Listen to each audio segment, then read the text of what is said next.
Hello, beautiful listener. Are you feeling brave? Because I have a terrifically scary tale for you today. So sit back, relax, and if you enjoy this audiobook, hit subscribe to get regular stories sent straight to your feed and like to help share it with others.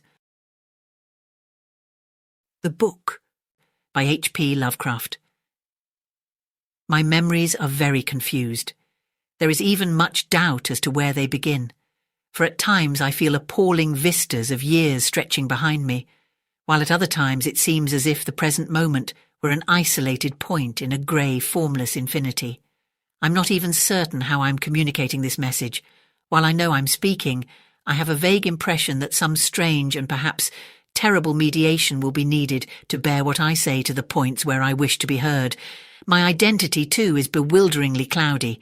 I seem to have suffered a great shock, perhaps from some utterly monstrous outgrowth of my cycles of unique, incredible experience.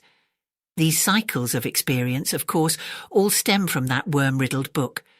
I remember when I found it, in a dimly lighted place near the black, oily river where the mists always swirl. That place was very old, and the ceiling-high shelves full of rotting volumes reached back endlessly through windowless inner rooms and alcoves. There were, besides, great formless heaps of books on the floor and in crude bins, and it was in one of these heaps that I found the thing. I never learned its title, for the early pages were missing, but it fell open toward the end and gave me a glimpse of something which sent my senses reeling. There was a formula, a sort of list of things to say and do, which I recognized as something black and forbidden, something which I had read of before in furtive paragraphs of mixed abhorrence and fascination penned by those strange ancient delvers into the universe's guarded secrets, whose decaying texts I loved to absorb. It was a key, a guide to certain gateways and transitions of which mystics have dreamed and whispered since the race was young, and which lead to freedoms and discoveries beyond the 3 dimensions and realms of life and matter that we know. Not for centuries had any man recalled its vital substance or known where to find it, but this book was very old indeed. No printing press, but the hand of some half-crazed monk, had traced these ominous Latin phrases in uncials of awesome antiquity.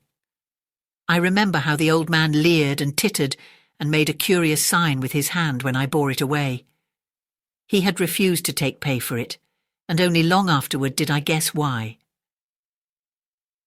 As I hurried home through those narrow, winding, mist-choked waterfront streets, I had a frightful impression of being stealthily followed by softly padding feet. The centuried, tottering houses on both sides seemed alive with a fresh and morbid malignity, as if some hitherto closed channel of evil understanding had abruptly been opened.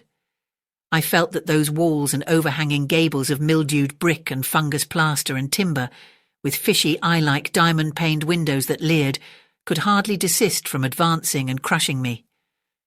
Yet I had read only the least fragment of that blasphemous rune before closing the book and bringing it away.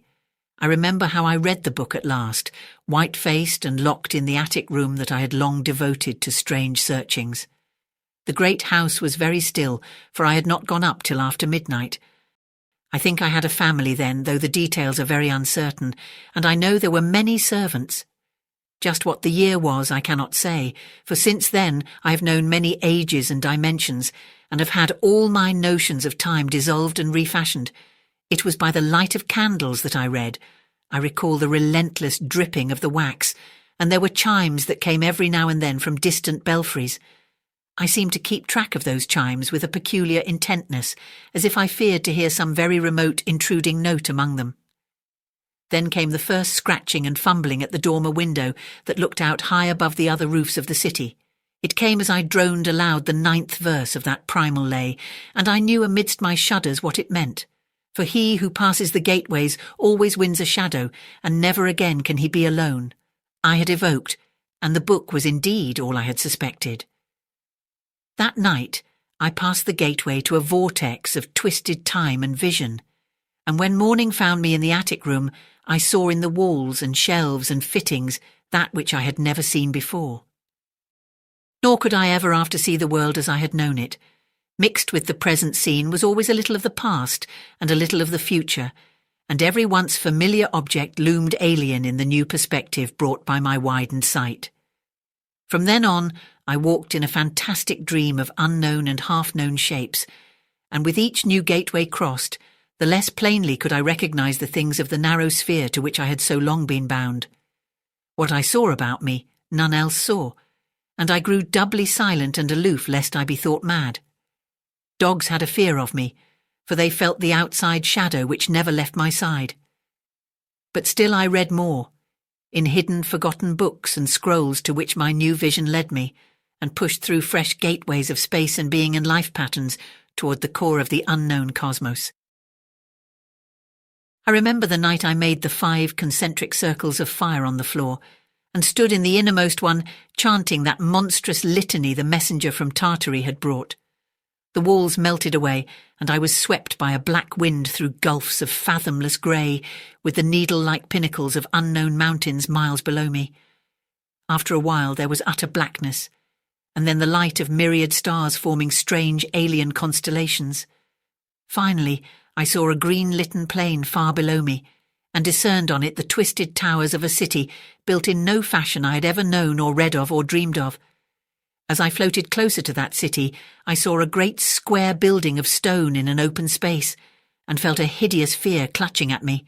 I screamed and struggled, and after a blankness was again in my attic room, sprawled flat over the 5 phosphorescent circles on the floor. In that night's wandering, there was no more of strangeness than in many a former night's wandering, but there was more of terror because I knew I was closer to those outside gulfs and worlds than I had ever been before. Thereafter, I was more cautious with my incantations, for I had no wish to be cut off from my body, and from the earth in unknown abysses whence I could never return. Thank you for listening.